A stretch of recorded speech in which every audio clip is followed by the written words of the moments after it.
Right, first step in fitting the rear wing, apart from what you've already just seen. So I've taken off the Cooper S spoiler and put on a Cooper spoiler. I'll go through that in a bit, but basically the first thing you do is you need to mark 100mm down,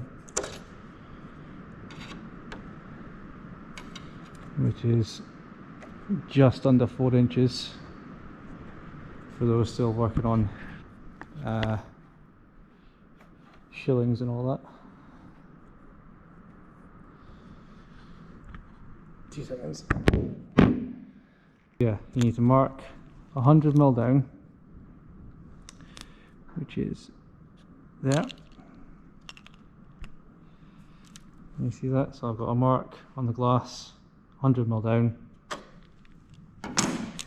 And then what you do is you take one of the brackets. So that's how the wing attaches.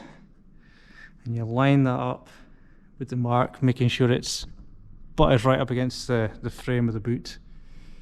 So you line that up with the mark, and then you mark in these holes. I can't do it with one hand, but you mark in these holes. So you've got one there, and you've got one there.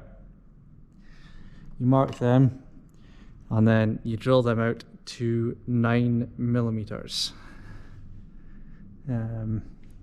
That's probably the only specialist tool you'll need for this job, because nobody seems to have a 9mm drill bit, but I found one. So yeah, I'll get these marked and drilled, and then I will bring you back.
Right, so the hole's drilled out, and then you fit these rivnuts with a rivnut tool, so I will do it now.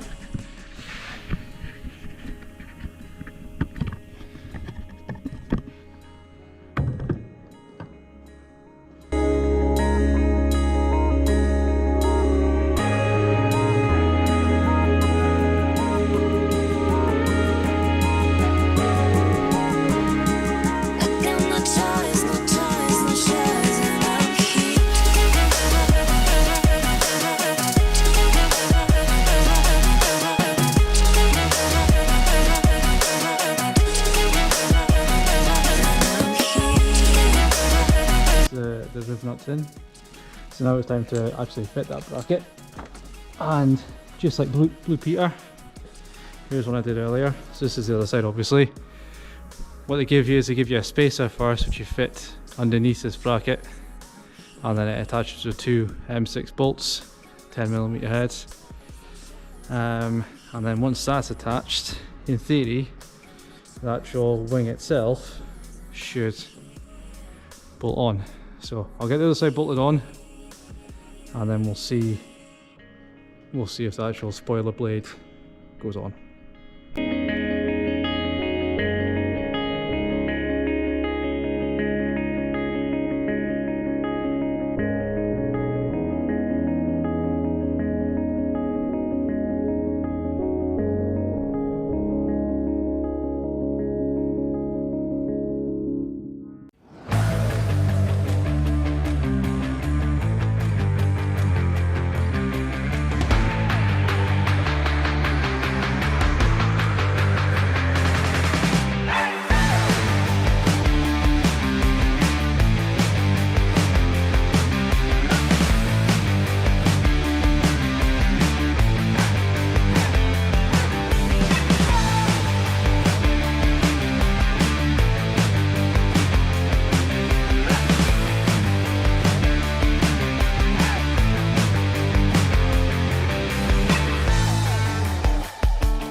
Look at that. How race car does that look? I'm really happy with that. I don't know if it... Is it below the roofline? According to the MS UK Blue Book, any spoiler, any rear spoiler should be below the roofline. But that... Hold on, we can be semi-scientific about this.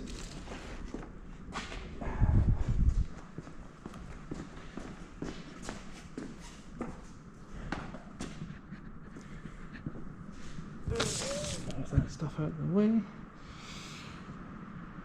Do that and that.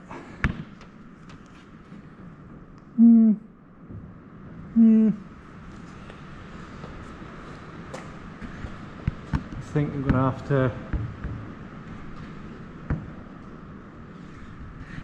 There is adjustment on this, so I think I'm going to have to take it down maybe one notch, because that's not quite... That is above the roof line. Give me a minute. Right, now it is below the roof line. What I've done is there's actually two holes in this, in the top of this bracket.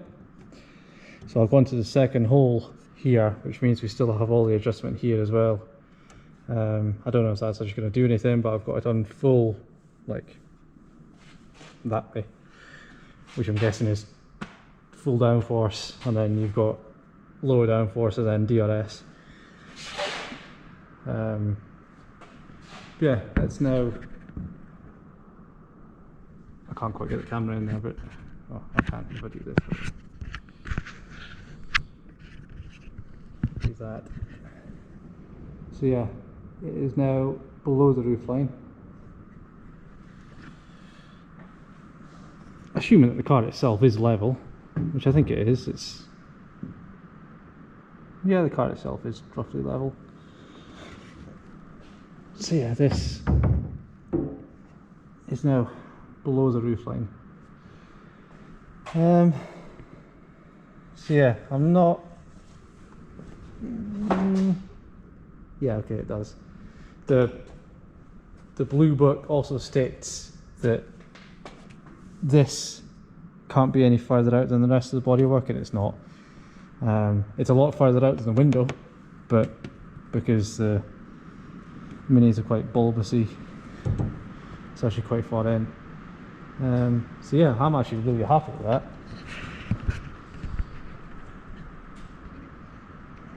Really happy with that. It looks a lot more race car. I'll take this away. It looks a lot more race car with that on it.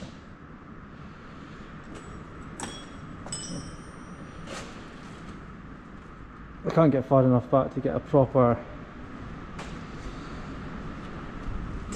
look at it, which is unfortunate.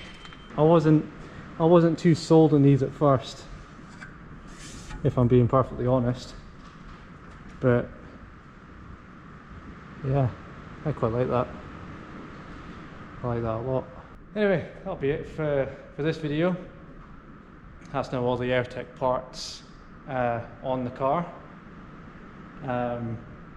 I've just today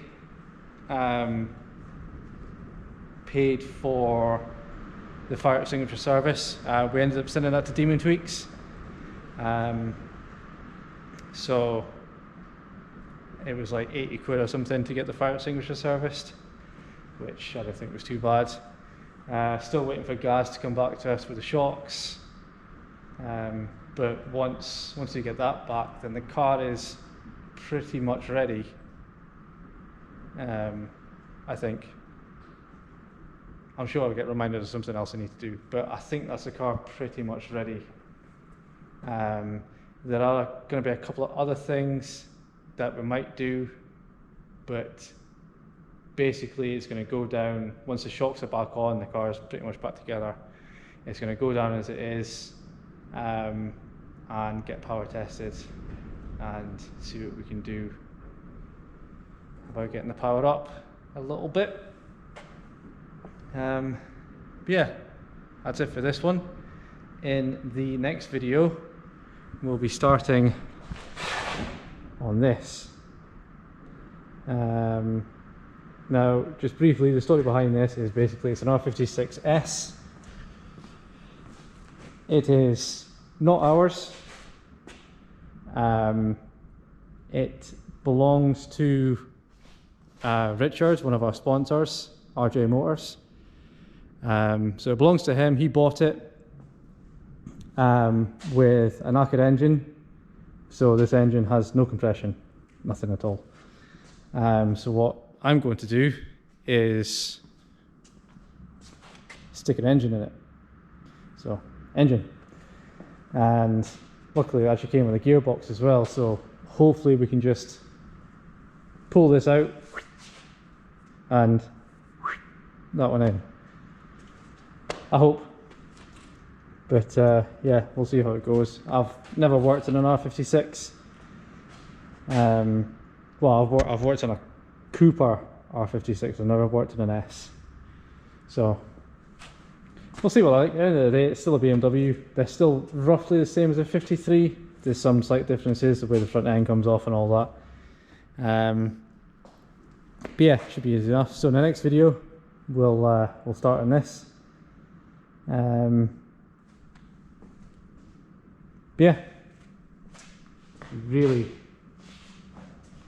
happy with the wing. Anyway, don't forget to like, comment and subscribe, and we will see you in the next video.